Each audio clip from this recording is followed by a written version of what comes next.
Welcome back, people, to Bun&Cheese Reviews. Now, this is a new series I thought about doing for a while now. I'm a big fan of everything. You know me. If you know me personally, you know I'm a big fan of anime, sports, movies, TV shows, everything you can imagine. The only things I'm really not a fan of: Star Wars, Star Trek, Lord of the Rings, Game of Thrones, fantasy stuff like that. I'm not really a big fan of. So I've decided to make a new series on this channel.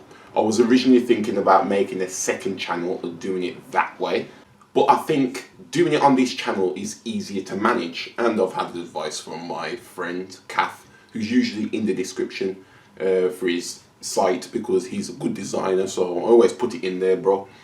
It's easier to manage, so I thought, okay, I've got my gaming Monday to Saturday, as you know, and on the Sunday I always left it as a free day because I didn't want to have too much Lamar going on, you know what I'm saying? But I thought, if I've always got a free Sunday, why don't I just do something completely different? And then, even though it is going to be 7 days a week at some point, don't know when this is going to come out, but 7 days a week at some point, then, you know, it is something completely different that you can take your mind off the gaming and stuff. But at the same time, take your mind off gaming. My first series is going to be called my top 5 main characters in games. Because I thought, okay, we're a gaming channel, so I might as well start with something to do with games. Now, this series is going to be top 5s, maybe top 10s for a lot of stuff. Anime, games, movies, stuff like that personally. It's never going to be top 5 best, because obviously I know opinions vary, and I'm going to get a lot of hate if I put stuff I think is good, I think is the best at the best, you know what I mean? So it's always going to be my top 5 favourites. So that's what the title of this video will probably be called, my top 5 favourite main characters in games. And I always put, from now on I'll say MC as abbreviation to main character. So let's stop all the rambling.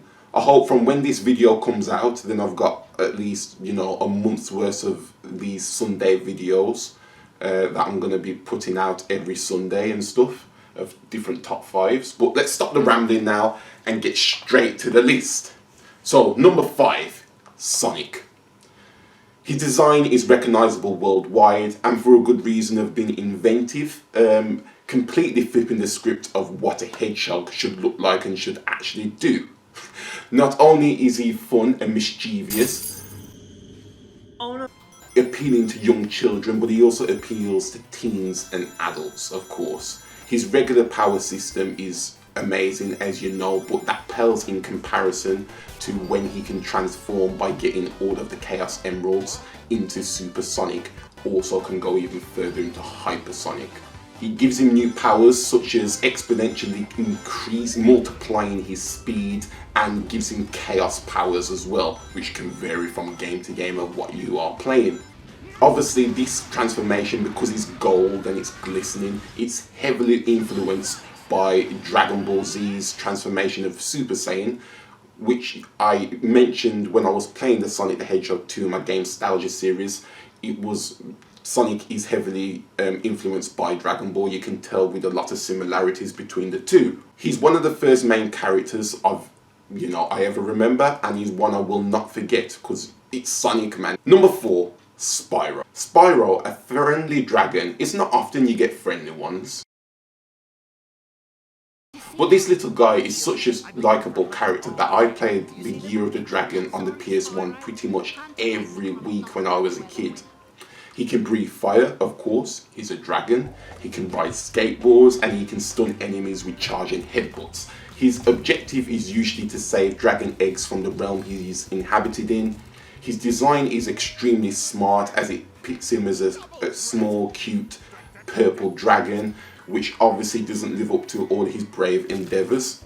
I am yet to play the remastered PS4 version of his games. That's simply because the original holds a special place in my heart, but maybe I will do one day. Talion. Now this character is a strange one for me. As I've just said at the start of the video, I've never been a fan of Lord of the Rings in any of its media or any of the spin-offs up until the game Shadow of Mordor. The character's backstory is highly effective towards his goal. His wife and child were murdered by the main antagonist of the game. Oh, and also he was too. But he was revived and his body was inhabited by, I can not pronounce his name, I think it's Kelbramore. Kelbramore. So he seeks revenge for what was done to him. Not only is he a highly skilled fighter in knives, archery and hand-to-hand combat, but his humble personality shines through, wanting to protect humanity from Sauron, the main antagonist. His design is fitting for the era he is in, and his pain is always shown with emotion in the story. This was the first game I brought for my PS4 out of dumb luck of not fancying anything else in the store, and I'm glad I made that decision. Nathan Drake, number 2. A thief and nothing more than a thief. Okay, now to top spot.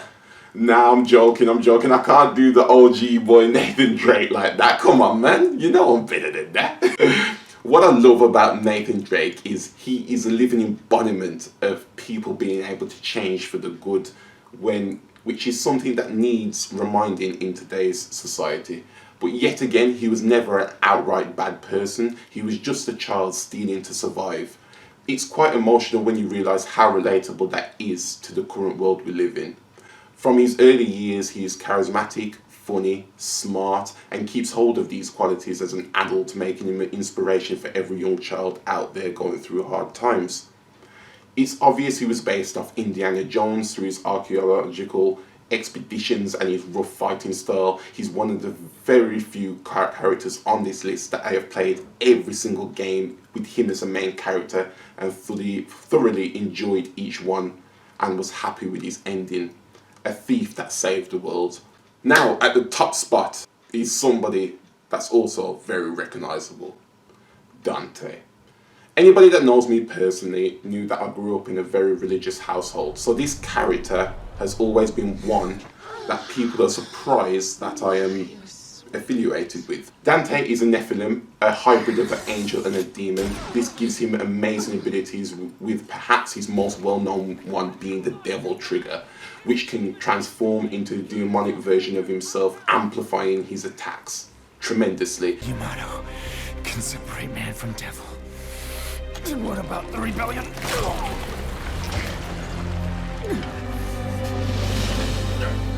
Wow. You are absorbing the Sparta!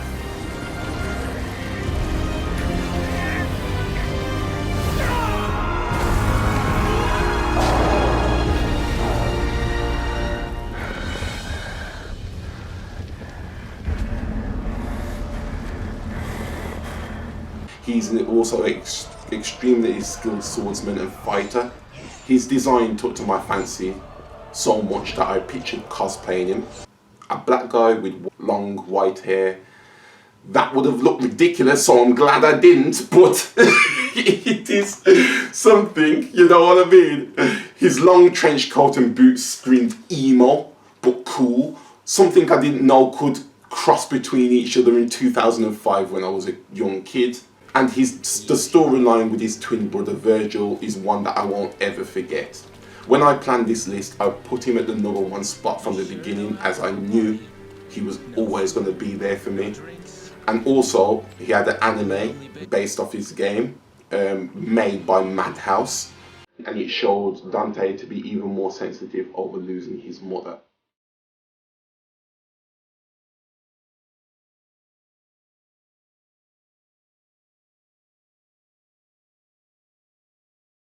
Till next week, I'll have another top 5 out there. Till then.